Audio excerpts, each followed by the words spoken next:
It was set as an evidentiary hearing, so I'm asking to admit those as Exhibits 1, 2, and 3. The parents did have those on Monday, so they are things that they've previously seen. Any objection to that, Ms. Actually, the hearing was on Friday. Oh, I apologize. I misspoke. It was Friday. I don't have copies of what counsel is referring to. Okay. You received them, though. I don't know that I received them. I don't have them. I have access to my system, and I'm not seeing them there. Well, the preliminary protective report at least is on Jack, so counsel would have access to that. We had the drug tests on Friday, and they were circulated in court. I know for a fact that I gave father a copy of his. We would have shown mother a copy of hers. I don't know that mother's counsel. Okay, I'm letting the exhibits in. So we'll go ahead and mark those. What else, counsel? There are concerns at this point in time regarding both parents' substance abuse and behavioral health. At the hospital, father became extremely irate. There were concerns about behavioral health for father. The police had to be called. Even at court, father was becoming irate.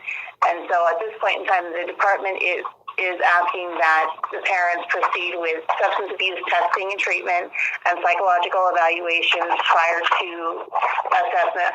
Objection, Your Honor. Assessment about assessing an in-home dependency. We do believe that the child would be placed in harm's way if the child was placed in either parent's home at this point in time. However, we are open to having that conversation once the psychological evaluations are conducted. Objection, Your Honor. And that we can better assess behavioral health. There are concerns at this time about also father's home. Objection, I understand Your that Honor. there's a difference of opinion about how the events went down prior to the child coming into care. The father indicated on Friday that he never refused access to the home, but the case manager informs me and would have testified today that father indicated to her that he was renting a room, and he went kind of around and around about whether or not he would allow access to the home to be assessed to determine whether it was appropriate for his child to go home to. And when he was asked whether or not he had any family to be assessed, he deferred to mother's family being assessed for placement with the child. So at this point in time, we would like for both parents to engage in services prior to us assessing for an in-home dependency. Okay. Mr. Laura, would you like to state any positions? Your Honor, I'm in agreement with the department. I think we do need we need some more assessments on these parents. Obviously with mothers, there's another open case with her. With father, he's being a little defiant, not wanting to participate. It sounds like with PP5 he was a little bit more open to it, but hopefully he will participate, and if everything checks out, then I typically don't object to changing physical custody back to parent if everything's checking out fine, but I think we need some more assessment here. Thank you. Okay. Ms. Harris? Yes, I'm looking on Jack.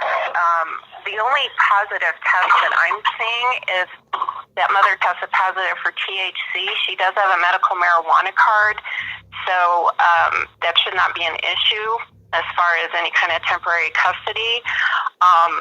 Well, she didn't request the temporary custody hearing. Yes, I did. Well, she did, actually, Your Honor.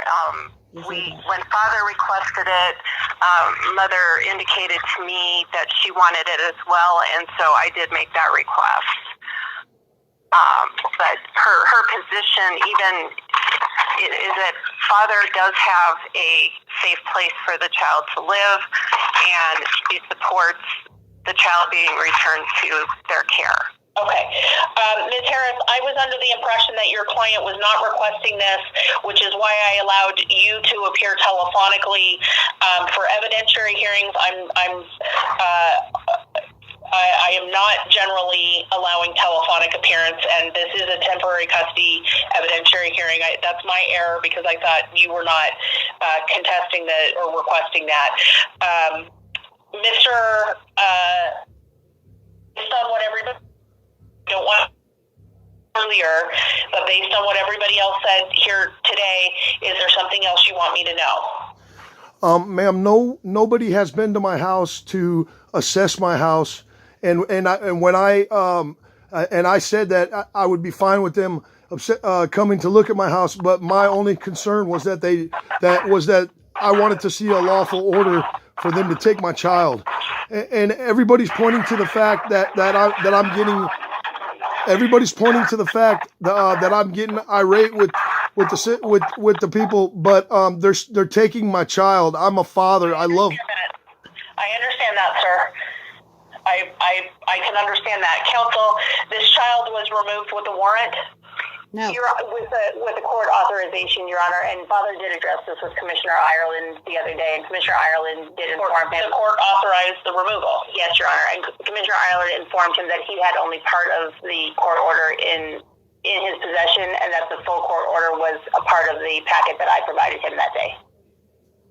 Objection, Your Honor. There's still no court stamp on that document, and nobody has addressed the fact that there's not a legal court stamp on that document. I could have printed the same document myself. Well, I'm just a minute. Your Honor, authorized removal. Typically, there's not a case open. In this case, there was one open, so I don't believe those get filed with the court. They're warrants. They're not orders. Right. Okay. All right. Anything else? Yes, I have the fundamental right to raise my child, and that cannot be infringed upon. I understand that. Anything else? Yes, I also have the 4th, the 5th, and the 14th Amendments to the Constitution, and I am a party of the Constitution as one of the people.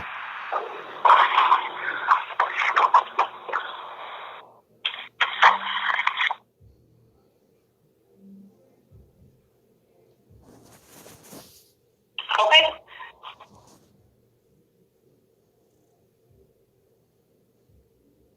The court finds that there is probable cause to believe that temporary custody is clearly necessary to prevent abuse or neglect pending a hearing, and that can to the welfare of the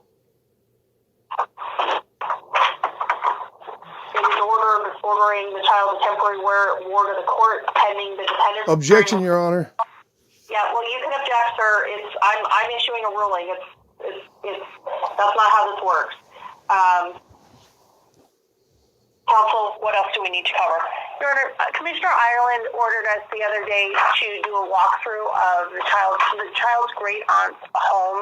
At the time of the PC5, my assigned case manager was not at the court hearing. It was a covering case manager. I was under the impression that the only reason that the great aunt was not immediately approved as a kinship placement was because there had been a gap in communication regarding the other child that was in care. Come to find out, once I had the ability to communicate with the case manager, during the TDM, the case manager had the opportunity to speak with maternal great aunt, and it turns out that she's having some financial difficulties, and she was very close to being evicted from her home, and that was the reason that the department requested the full home study prior to placing the child with her, because the department did not want to go through the process of placing the child with her only